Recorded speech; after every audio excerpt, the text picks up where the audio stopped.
Je vous propose aujourd'hui une nouvelle vidéo intitulée La spiritualité pratique ou l'exploration de soi. Alors pourquoi cette vidéo?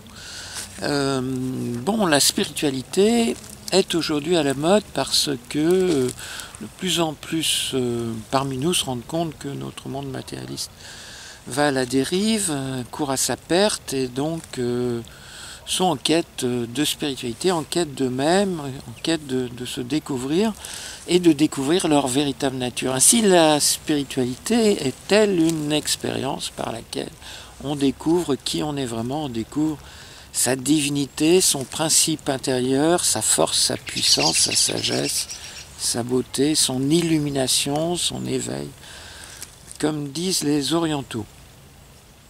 Et pour cela, il faut effectuer un voyage intérieur. Il faut partir à la rencontre et à la découverte de soi.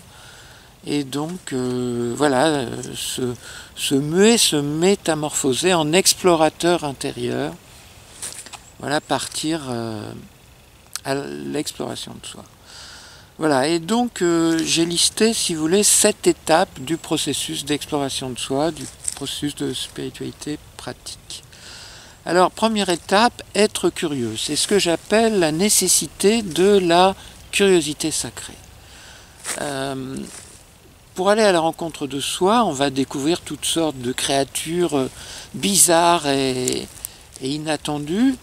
Donc, il faut être intrépide et courageux, et donc il faut en avoir envie. Donc, première condition, être curieux. Se poser la question, mais au fond, qui suis-je? Cette fameuse question qui suis-je, qu'a posée notamment Sri Ramana Maharshi, un des plus grands sages de l'Inde, un des plus remarquables éveillés. Voilà, il faut vraiment se poser la question, qui suis-je au fond? Et il faut avoir envie. Et du coup, on va embarquer pour le voyage intérieur. Deuxième étape, prendre le large. Prendre le large, c'est-à-dire quitter le port, et pour cela il faut donc prendre la décision de se connaître. Et je reprendrai bien ce que disent nos amis les décroissants, c'est-à-dire décroître, c'est-à-dire moins s'activer.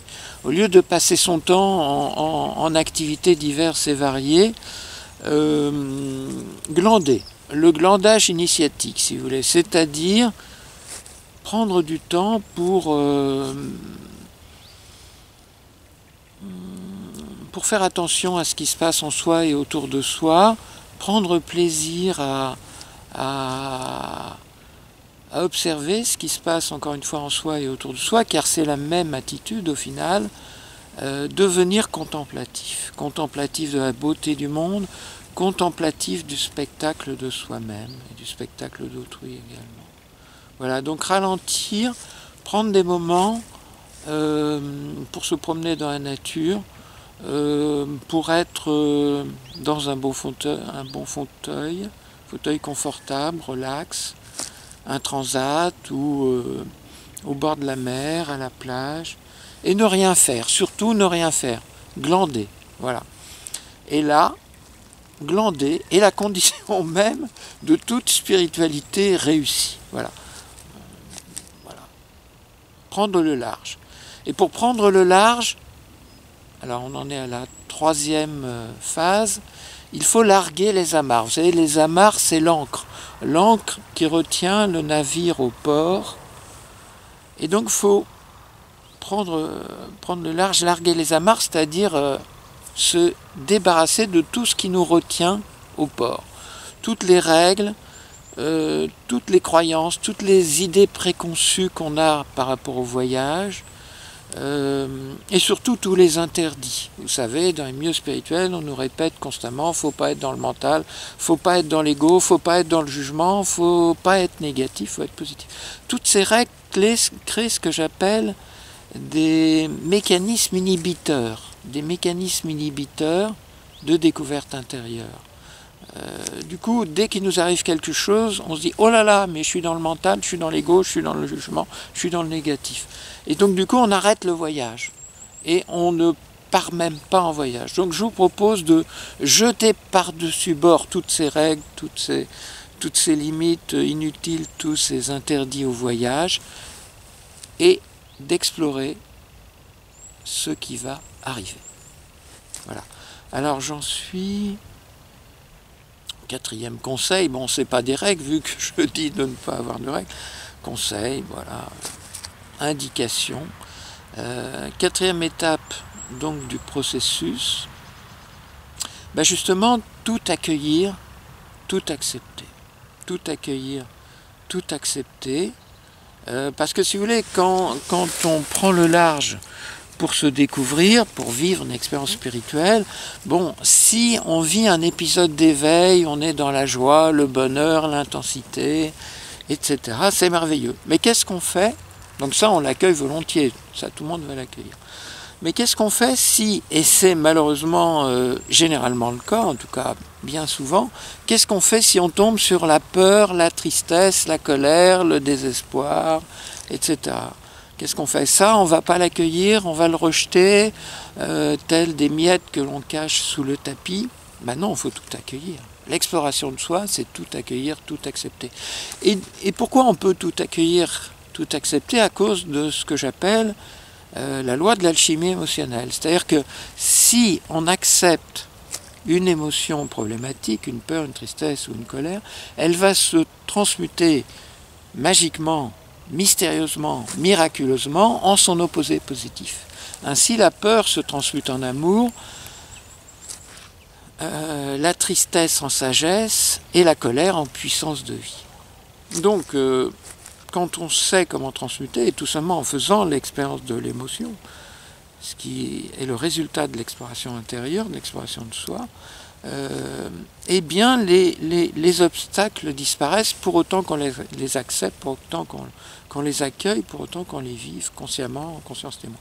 Donc j'ai fait une vidéo là-dessus qui s'appelle « Comment transmuter ses émotions » où j'explique en détail comment fonctionne ce processus de transmutation émotionnelle. Tout accueillir, tout accepter.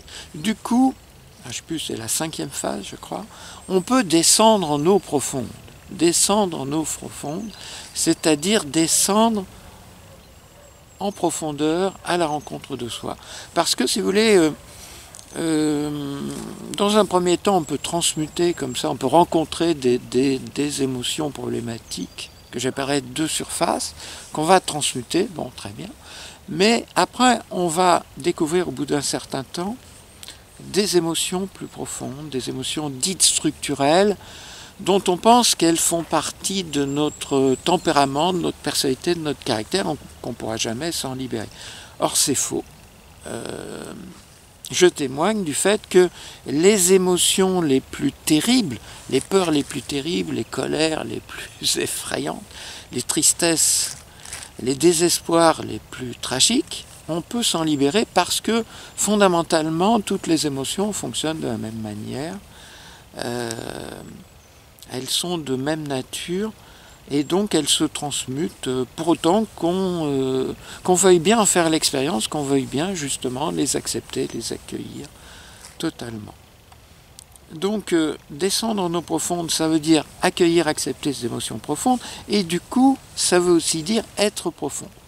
Être profond, vivre l'expérience profonde de la rencontre avec soi, et donc du coup se mettre à l'écoute de notre profondeur, notre fameuse sagesse intérieure, notre guide intérieur, et donc du coup être en contact avec sa divinité intérieure. Et c'est ça le cœur même de l'expérience spirituelle, rencontrer et incarner son être divin, sa divinité intérieure. Écouter la voix de son guide intérieur, de sa sagesse intérieure. Bon, du coup, on peut s'autoriser, 6e phase, à abandonner toute discipline. Pourquoi?